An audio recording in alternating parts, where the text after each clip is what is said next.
Welcome back to the Beauty Boss Millionaire podcast with daily on-the-go episodes packed with testimonies and business tips to help you create financial freedom through entrepreneurship.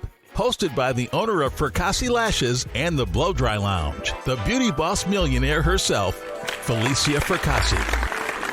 Welcome back to Beauty Boss Millionaire. I'm your host, Falicia Fracassi, and the objective of today's episode is to really kind of point out how important it is for entrepreneurs to have problem-solving skills, one, and two, how to kind of develop these skills. You are now the problem solver. Solve this. It is really crucial for any leader to be able to have problem solving skills. Even though to me this sounds like a no-brainer, someone would need this, but I see people all the time that don't have problem solving skills. They get caught up in the problem and then they eventually become the problem. Problem solving is something that we do on a daily basis, and it can either consume you and make you aggravated and frustrated, or you can simply brush it off and keep it going to the next problem, and you handle that one and you handle that one, because that's really what a CEO does. Anytime there's a problem, what do people say? I want to get to the top. I want to speak to the top person. So when the problem is presented to you, you have to quickly be able to use your wisdom to solve that problem. I remember being a young kid, I always prayed for wisdom.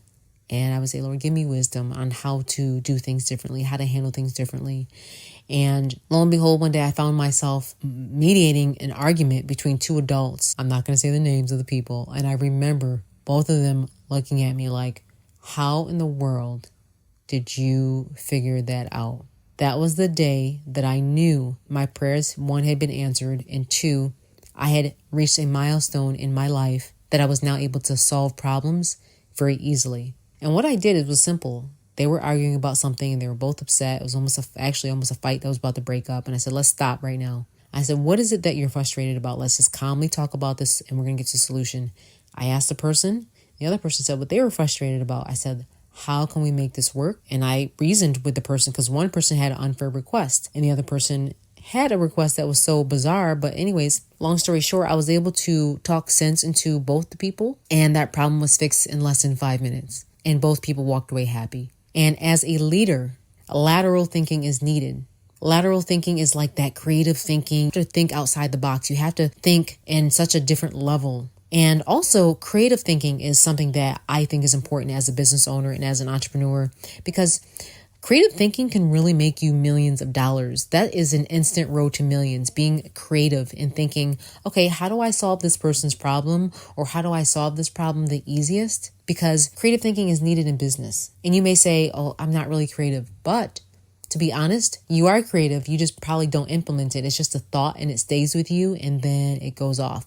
But your job as a leader now and a CEO is to take that thought that popped into your head and implement it immediately after thinking about it and figuring out how it's going to work, because I do it on a daily basis. For example, we kept on having the same issue at work, and it had to do with how the cash out system worked. And basically, the client would come in the store. It's only in one store. It wasn't in all the stores. It was just in one particular store I was going into. And it was a currency issue because where one of the stores I have, there's a lot of different currencies that float around in this market. People come from all over in the store that I'm talking about. They come from Brazil. They come from Africa. They come from Jamaica. They come from all over the place. And because of where we're located at such a place, we're so close to the airport, people haven't gone to exchange their money yet. And what would happen is after we do this service on them, somebody would either leave and say they had to go exchange it, and then they would never come back and we would not get paid. And that was very frustrating as a company. We'd lose the money and the customer or the employee would be frustrated too, because they would lose it on the tip. And then they were frustrated because they, spent all this hard work and time on this person just for them to stiff us with the bill. It happens every day in restaurants. So I'm not surprised. It happens in Walmart. It happens all over the place. People are just stealing. Some people are honest and some people are dishonest. So to avoid that at this one particular store, we had to create a new strategy on how to make sure we got our money up front. And it's simple. It was a simple thing, but it took for me to be able to lay down the new rule. We just have everyone pay in advance at this store. And it was at first awkward for me to ask for such a request. But at this point in time, it was happening so much on especially on the weekends, we knew to do a pay in advance so we would not be stiff with the bill. And long story short, it takes that creative thinking, and within 2 weeks, we were able to fix the problem. I've never encountered that problem again since, because we just do a pre-payment first in the first place. Also, as important as a leader, you should be able to adapt. You should be able to adapt in any situation like a chameleon. Like, I can go in any city and I can handle myself. Now, when I was a kid in high school, we took Spanish, and I just did the bare minimum to get by. But when I got older and I opened up a store in one of the cities that we're in, it's a predominantly Spanish city. And I quickly had to learn to be flexible and adapt. And two, there's an app that helps you speak in Spanish. And I picked out and I wrote down just like 40 words, 30, 40 words that I need to know. And I learned them so well that I now speak Spanish. I actually speak more than 40, 50 words now, but I'm able to speak in Spanish. I'm able to understand what they're saying, because I knew that when I was going to a different market, it was going to require that I learned how to say different things and do different things. So now I can have a full conversation in Spanish, because 2 of our markets are a Spanish market, and everyone at our store is typically bilingual. And I felt horrible as a business owner that when they would come in, I didn't know what they were saying, what they were asking. And I had to learn over the years how to speak to them, explain products, explain prices. So being flexible is really important as a business owner, that your mindset is changed to learn to be flexible and adapting to situations. Another thing that I really want to speak on quickly is resilience. Resilience is a must.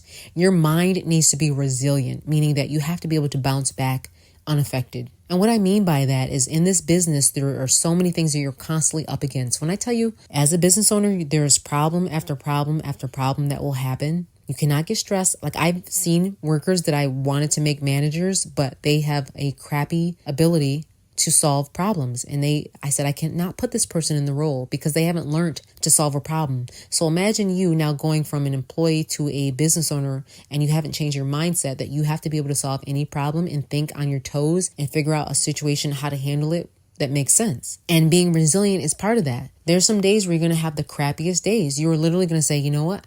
I don't want to do this anymore. It's not worth the dream. It's all hype. This entrepreneur crap it sucks. You're going to have days like that. You're going to get cursed out by people. You're going to get cursed out by employees. You're going to get cursed out probably by your husband or your wife a few times, because your mind is so much into this. I'm just being completely transparent and honest, because this is not for the weak. And I said that before because it's true. Listen, if you started from the bottom, you kind of have an advantage, because you've been through so much in life. You used to not getting what you want, that you're just like, you know what, let me just wait patiently. And when my time is right, I'm going to be the winner. And that's what I mean by that resilient mind, that mindset to be able to say, you know what, things aren't good right now, but soon it's going to get better. You have to constantly have a pep talk with yourself sometimes, especially in the very beginning when you're getting it off the ground, because you're going to have to be able to still have faith and keep going. There's times where I've seen business owners straight up fail, and they closed their businesses, but we had conversations after that, and I spoke to them. I said, look, you didn't do anything wrong. The only thing maybe you did wrong is maybe that location wasn't the right one. Let's try this again. That's how bold I am. Some people give it one shot, and it doesn't work out, and they close down the business, and they say, I'm not meant to be an entrepreneur. And that's not the case. The case is they didn't understand how it is to be resilient. They didn't understand the importance of being resilient, because when you are a resilient person, just like with Muhammad Ali, when his back was up against the wall, instead of just giving up, he instead relied on the momentum of that rope, where he would get hit and hit and hit by that rope. And that momentum from that rope allowed him to be able to fight back, and that bounce he got back. And that's what it truly means to be a resilient person. It is the fight of your life trying to get this thing up off the ground. I'm not going to lie to you, but you have to have resilience. It is a must. I'm telling you, there's times where I didn't know how I was going to pay a bill. I was robbing Peter to pay Paul in the beginning. But I didn't just say, oh, let me just stop. And I actually had people that told me that too. When I told them about my problem, oh yeah, just shut it down. Don't worry about it. Here I am 13 years later, still in business, multi locations, millions have been made.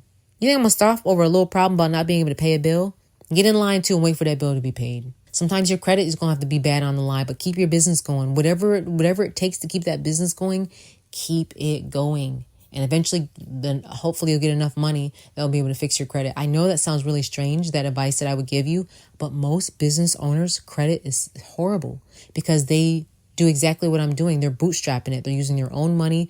They're taking out credit cards. They don't have a loan until they can get their business to a level where they can pay it all back. And a lot of times you have to do that in the beginning. Not everybody comes from a rich family. We can just ask your parents for $100,000, $200,000 to get it started. Some people are literally starting from the bottom. Up next, we're going to be talking about steps that leaders do step by step to solve a problem. Thank you so much for tuning into the Beauty Boss Millionaire. And if you'd like to advertise your company, email us at beautybossmillionaire@gmail.com and we can get that going for you. Thanks for tuning in. That's it for today. Tune in tomorrow for the Beauty Boss Millionaire podcast. And don't forget to follow the Beauty Boss Millionaire, Falicia Fracassi, on Instagram, Facebook, and TikTok at Beauty Boss Millionaire.